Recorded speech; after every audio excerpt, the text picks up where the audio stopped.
The Walt Disney Company bought itself a gem when it got Marvel to the tune of about $4 billion from Ike Perlmutter, which, of course, Disney later screwed over.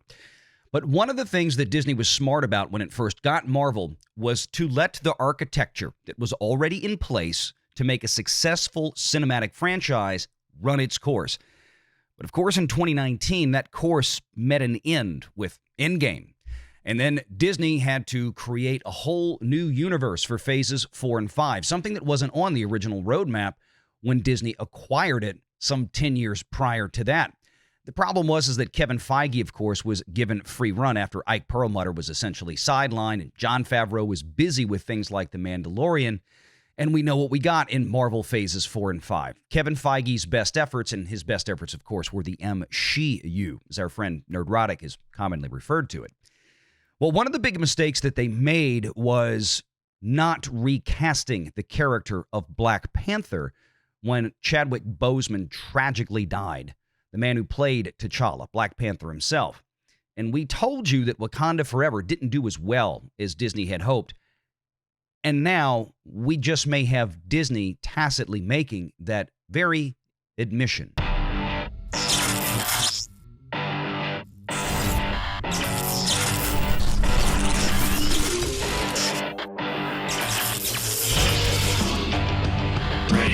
Online.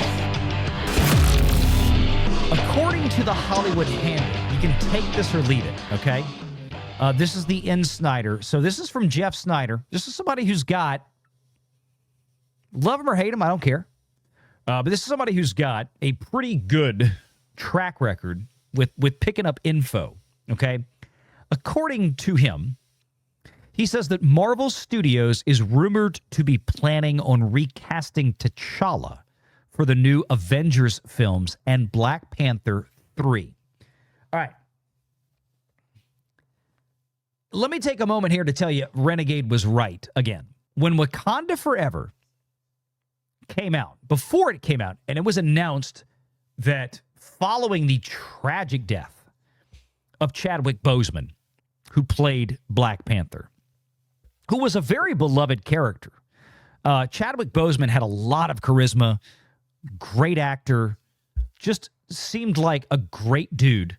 And he really, I thought, did a great job bringing that character to life. They gave him the perfect vehicle to introduce himself in Captain America Civil War, and then went into the Black Panther movie, which I wasn't a huge fan of the Black Panther movie because I thought it was it was kind of perplexing. It's like the guy was already fully Black Panther, running around, kicking ass in the suit, doing all the superhero stuff in Civil War.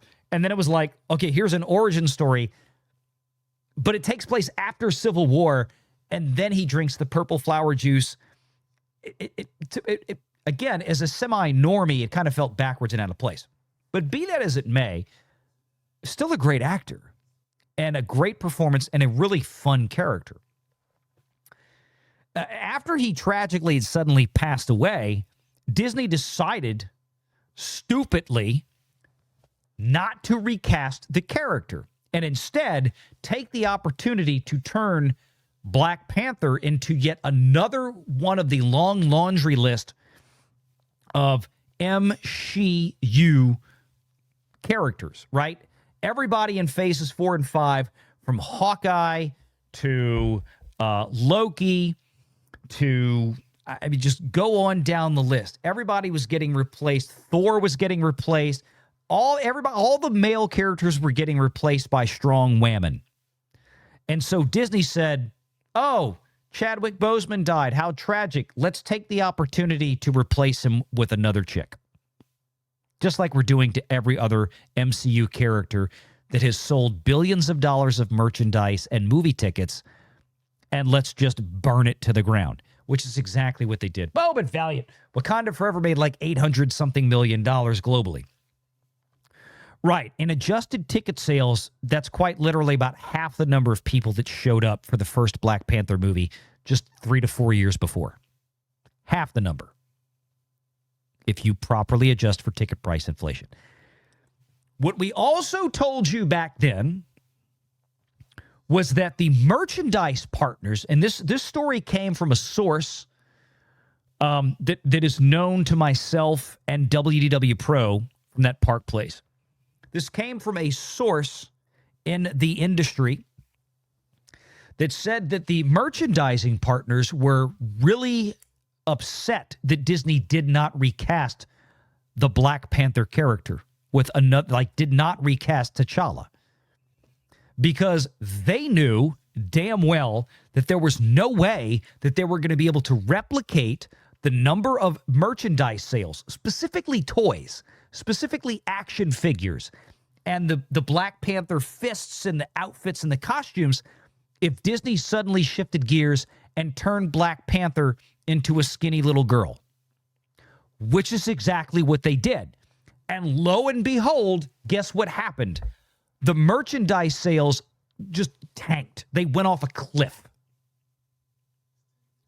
Remember, we covered this, and like our friends that cover the toy side of things a lot, like world-class bullshitters. Jeff, by the way, congratulations on your 200,000 subscribers on YouTube. The Wakanda Forever merchandise that was like all female, it was the all girl power Black Panther stuff, sat on the shelves and rotted and wound up in discount Ollie stores and Hudson's Treasure Hunt and all that crap just a few months later.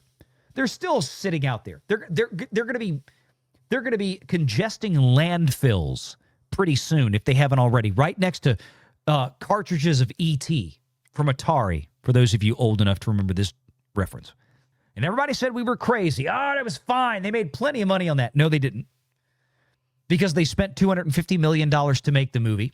And also through sources, we heard that lined up with what we observed anecdotally, that Disney had shifted an enormous amount of marketing dollars from Strange World, which was a completely failed, stupid LGBTQ representation Disney animation picture.